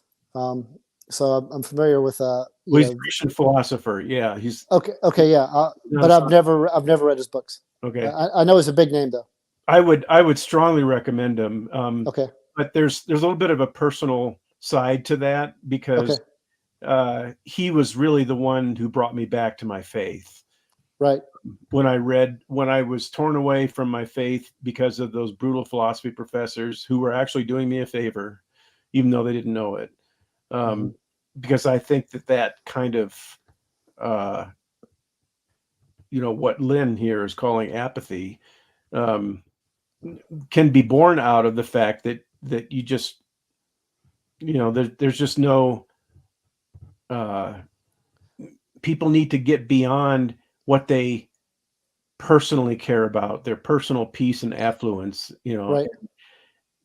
I just want Uh, to be left alone. Don't bother me with these things. I don't want to yes. get off my couch. I just want to enjoy my movies and I don't want to do anything else. So don't challenge me with anything else. And unfortunately, tragically, that can happen very easily to Christians just as much as to someone with any other worldview or any other ideology. Yeah, Um, I join you in that. That's one thing when I go out and preach my atheist ministry out to my crowds, I always preach against apathy, because apathy is a survival tactic, which is people are all going crazy and killing each other. I'm just going to hang back. And sometimes that keeps you alive, is the ability to not jump into the fray. I think there's sometimes your why is not to jump into the fray, but don't get to the point where you don't get into anything that you don't have any meaning, because I agree with you. There's a lot of Christians whose Christianity is, what have I got to say to get you to stop talking, and then leave it at that. There's a lot of Christians that are like that. yeah, right. Yeah, and Lynn said no passion. Right. That's a pointed point. Yep. That's a I agree. yeah. I always say, have something that you're passionate about. Hopefully, it's measured enough that it gets you moving and it gets you active in your community, but at the same time, you're not killing people. So have something important. Don't be apathetic, and then don't immediately start condemning people if they have something different that's important. Um, I don't think that we covered this question. What's the question? I can't see it. Um, I don't think we've covered this yet. This is Dale. He says, if we are determined chemical machines, Determined. moral That's important. blame and Mhm. praiseworthiness is illusory, he said. Yes. Why would human evolution require so many illusions to play a role in survival? I think so much of our brain activity is illusions, like an optical illusion, but a whole bunch of stuff of it is illusory. And we could do a whole other podcast about some of the neurology books that I'm citing, uh, a whole bunch of it. The first thing I want to say is, remember you and I talked about this in the last episode, is there was like an image of Bart Simpson blindfolded. There's a meme that goes around, Christians send it around, and there's Bart Simpson blindfolded like this, and it's like how I see my own sin, and he's blindfolded and he's just kind of going around with his arms out. And then the bottom is him with a telescope looking fiercely at something, and it says, how I see other people's sins. And one of the illusions that we have is that we have trouble seeing our own problems with our own epistemology, with our own moral consistency, how we do philosophy, and even our sense of metaphysics. All four of those things are, our brain is sort of stacking the deck against us and saying, you're right, you're right, you're right. With your epistemology, your morality, your metaphysics, and your philosophy, perfect. Keep going. Even though there's problems and your peers and your opponents can see it, you're less likely to see it. And then when it comes to other people, you're like, oh my God, look at all these problems. That's human nature, and it's has to do with our brains trying to navigate the world. And it's not even reacting so much as it's making predictions and then literally creating neural cortices to back that up. So that not only are you not thinking about it, as you're thinking about it, you're kind of confirming your own epistemology, morality, philosophy, and metaphysics. So that's the first thing that we could do a whole show about, how it is probably illusory, or a lot of it is illusion, because it might be better than reacting. It might be better than waiting to see what happens and reacting. It might be, if you can get people to have shared illusions and act on it, you'll actually be something like an ant colony, and you can get stuff done together. And maybe human rights wise, it won't always be great, but in terms of the colony is more likely to still be here generations later. Another thing I wanted to talk about, determination versus free will. There's a couple of books up here. One of them is called Minds Make Society. Minds Make Society. And in that book, the author says morality is an illusion. It's true. And when we send someone to prison, well, not morality, free will. He says free will is an illusion. Now, I'm not one to say free will has to be an illusion, but this is his point. He's saying, okay, free will is an illusion. When someone goes to prison, there was a bunch of stuff in their past that made them to do that, genetics and circumstances that led them to kill people. He said, however, if you don't lock them up, then other people who are navigating through life will say, oh, I can kill people. So you've got to lock people up, and it's terrible because they were following their determined path, but you still got to do it because of that next person who's growing up. Because if he sees that nobody's getting locked up, then he brings that information in, and he's like, well, now it's an option. It's an option for me to do these horrible things. But if you see other people getting punished, then it changes your outlook. It changes what your options are, because you're like, well, I can't do that. I'm going to get punished. So here's the author of this book, who's an atheist and saying there's no God, but he's saying you still got to act like there is. You still got to act like there's a system of justice.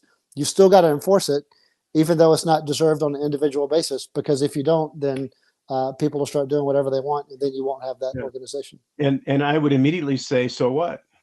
Well, then that's fine. If we all agreed. Who cares if people are killing more people? Who cares if the criminals are running in the streets and killing people? I don't care. Well, then I would say that the societies that give into that will be, less likely to be here in 100 years. I don't care. Okay, then we'd be fine. You know what I'm saying? If there's no God, why would machines care whether or not society keeps going? Well, it could be an illusion that you care. Their other machines are destroyed or damaged. Right, and it could be an illusion that we care, but it's compelling and it gets people moving. And if you have a society where people are not compelled to do it, then they just won't get to join the conversations. Mm-hmm. And I would argue that a lot of people, I said this on the Atheist and Christian Book Club a couple weeks ago, I would argue that a lot of people who say, I don't care, they're actually just making a philosophical point, because if you really put them in a corner, they would care. I think a lot of people change tactics when they're actually cornered and they have to actually. What I'm not really saying I don't care. What I'm saying is that why should I care if there's no God, if there's nothing that gives human beings value, Right. then why should anybody care? And then why would anybody care? But let me do real quickly. I'd like to just share with you an excerpt from the book. Okay.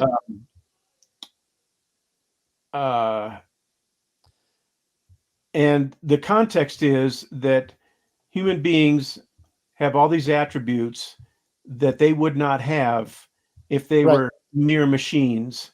Okay. Um, I and remember you mentioning that. and then I said some atheists will tell you that all these personal traits like love and joy, free will, and self-preservation are illusions. Yeah. We're really machines, but we think we are more than that. And then I said, I have news for you. Machines can't have illusions either. They have no reason to think they are more than they are. They have no regard for the data fed into them and don't wonder whether it's true or false, accurate or inaccurate, valid or invalid, real or illusory. Furthermore, machines don't come up with theories about whether they are having illusions. They have no concept of an illusion, I and they remember don't this. comprehend the concept of a theory. The Yeah. idea that the features of our personal nature are illusions is more unscientific nonsense, according to Phil.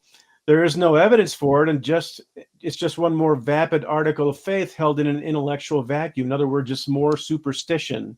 So I know I'm coming down kind of hard on that idea there. I remember that. I remember when you wrote that. I think that's in your next to last chapter where you wrote that. Yeah. And so I think there might just be things about naturalism that we don't know yet, where where things like this can happen. I mean, when it comes to like what science can prove, we still can't show how chemicals became life. We still can't show that. We can't show exactly what caused the cosmos. We don't even know how to talk about cause and effect and logic and mathematics once we get to a certain point.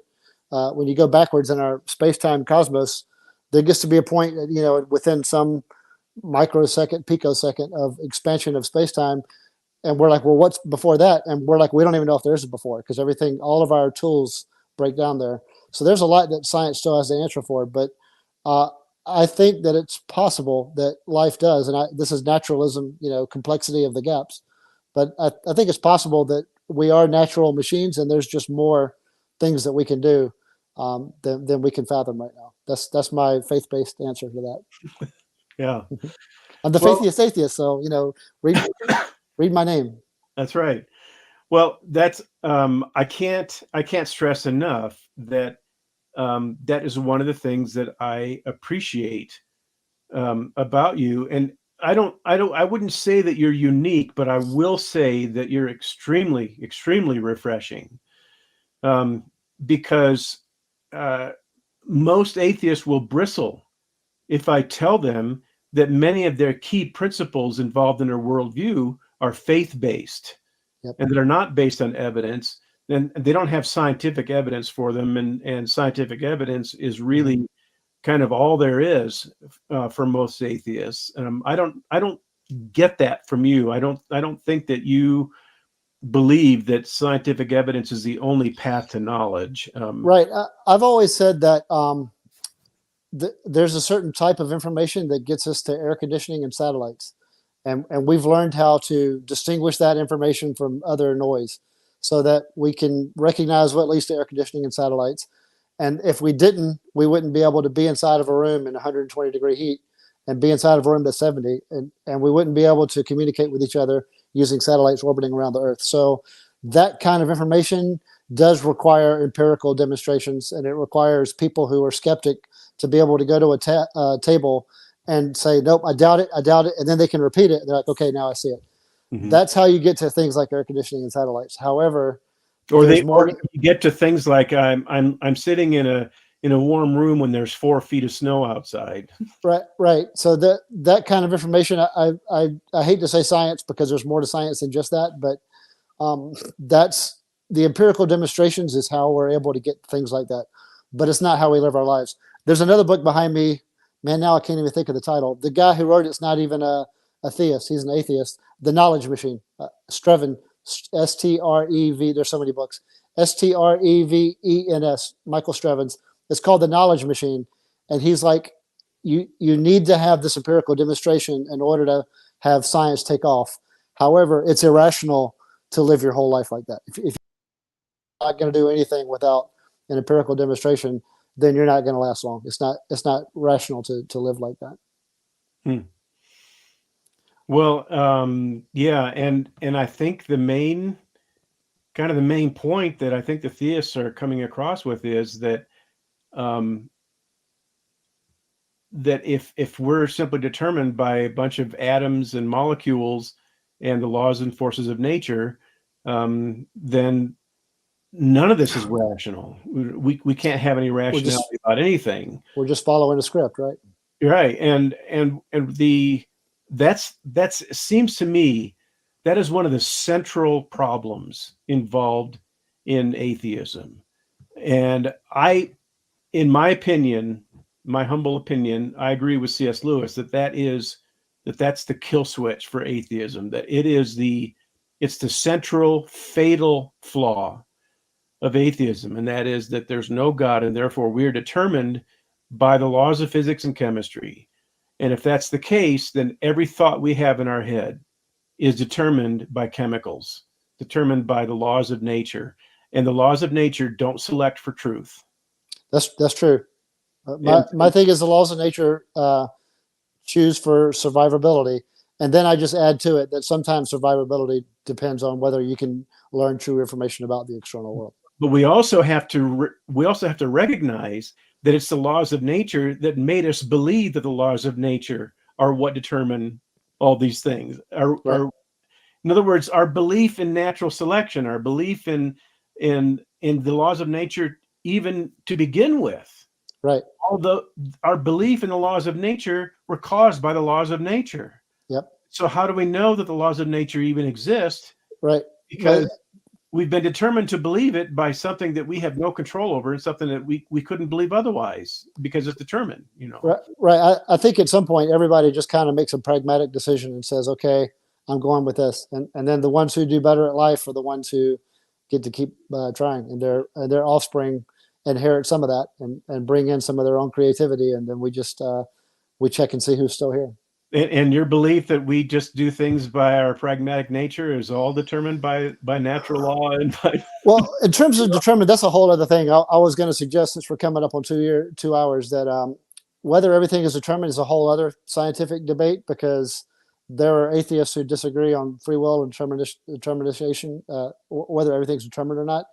And then there's some randomness. Like one quick example, we'll say this is the last thing that I say for this podcast, but one quick example is that like a male and a female human can have 70 trillion. It's actually more than 70 trillion different unique kids. When you do all the DNA possible combinations of their two DNA, not even including the mutations, just if their DNA joins together, each couple could have 70 trillion unique kids. And when it comes to that moment, there's like a moment in after inception where the DNA gets together and it chooses one of those 70 trillion. And that moment is random. And so there's no way to prove this yet, but there's scientists who say it really just comes down to like an electron or something in a space, and out of which of those 70 trillion gets chosen. But some scientists say if you could rewind the clock 5 minutes and do it again, that choice would be a different person. A different person would come together, a different of the 70 trillion. Now, there's no way to prove that. There's no way to go back in time and prove it. But they're saying they're so good now at determining the electron that makes that choice, and that whether the electron is there or not is so random that it's not determined. And so if there's some aspect to that, to the universe, then there's some randomness that's not determined. Mm-hmm. Well, it can be very, very, very irritating when a theist will observe about everything that any of us say that what we just said was determined. What we believe is determined. Yeah.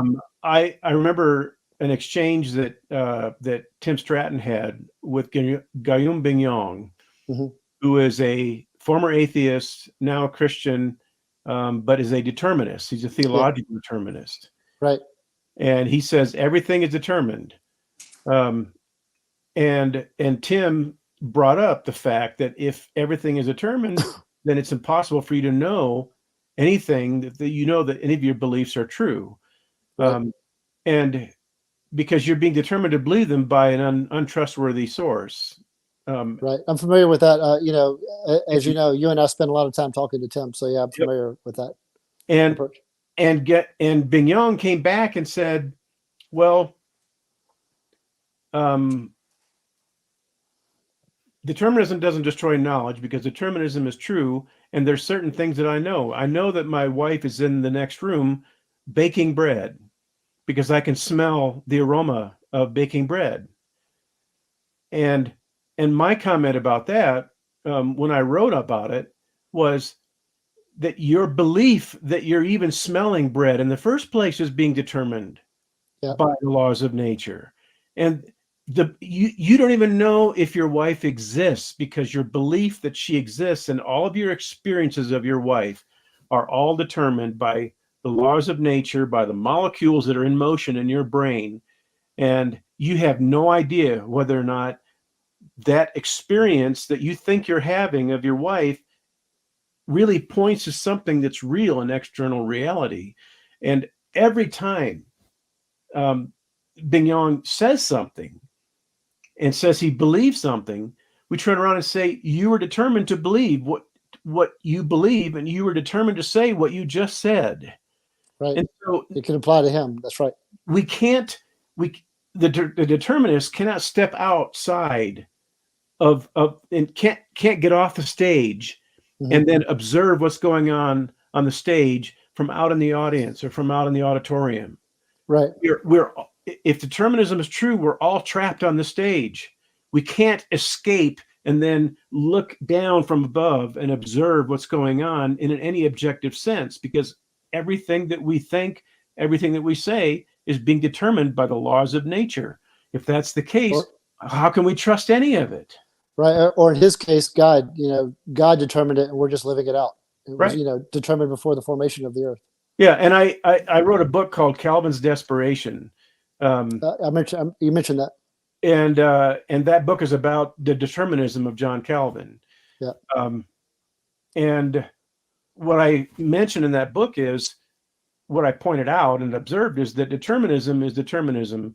It doesn't matter what flavor of determinism you subscribe to, whether Yeah. it's materialistic, naturalistic determinism, or whether it's theistic determinism, where God's will determines all things that occur in the universe. Yeah. It both of It's those, all the same umbrella. right? Both of them destroy knowledge. It Right. doesn't matter which kind of determinism you're talking about. Determinism is ruthless. It Yeah. destroys knowledge no matter where it finds it. And it is no respecter of persons. It doesn't care who you are, doesn't care what we believe. It destroys our ability to know things because everything that we think we know is being determined by something or someone else. And it cannot be otherwise. It's necessitated by these antecedent conditions. And so I mentioned in the book that I celebrate Bing Yang transferring from atheism to theism, but I think his mistake was to bring his determinism with him.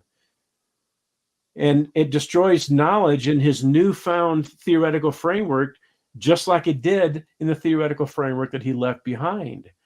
And so maybe that's something that you and I could grapple with, because I think that is one of the absolute central issues, and it's one of the most pivotal issues in this whole discussion. Yep.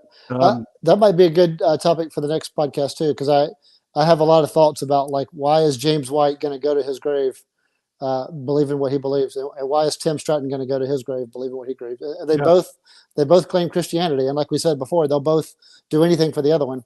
But why is it that what is it that they hold that's going to stay with them forever? Probably. My take is that the more you think about it, the more likely you are to stick with it. mhm. And James White and Tim Stratton spend all day thinking about it. So it'd be interesting to have that talk too. Yeah, yeah.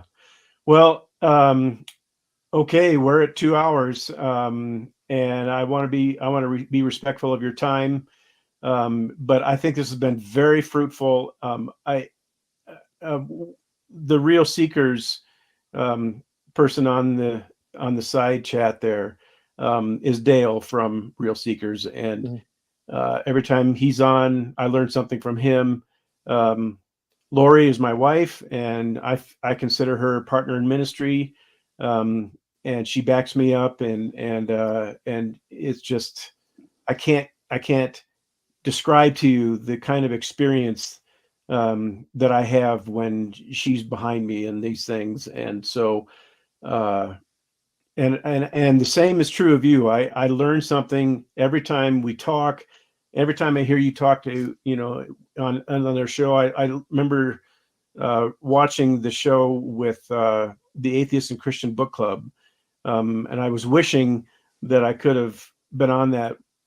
Wishing that I could have joined that conversation, but there was something else going on that kind of preempted it. So every time I hear you, I learn something. That's awesome. So Thank you. this is so fruitful, and this is so meaningful for me. I may just devote my entire podcast just to you. Let's do it. Let's do it. Yeah. I think we have great conversations. I am going to do a show on, is Calvinism a different gospel? And that's going to be very controversial, I know. But I think it's an important conversation to have.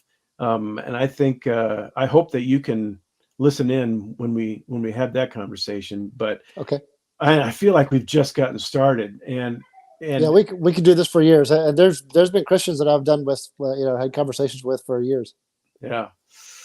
So yeah, let's keep it going, and and I'll be real upfront and straightforward. I'm praying that through this process that you'll come back to your faith. But I don't say that as an insult or disrespectful or anything like that. I say that because of my genuine fondness for you. But if you never do, that doesn't mean that I don't value your contribution to these discussions. I think they're. What if your only option was for me to remain an atheist or James White's personal assistant, and I just mirror James White, and I spend 16 hours a day screaming at Christians? Which choice between those two? Don't make me choose it. Okay. I'm not Sophie. I can't make that choice. It's that bad. It's as bad as Sophie's choice. No, wow. Please don't.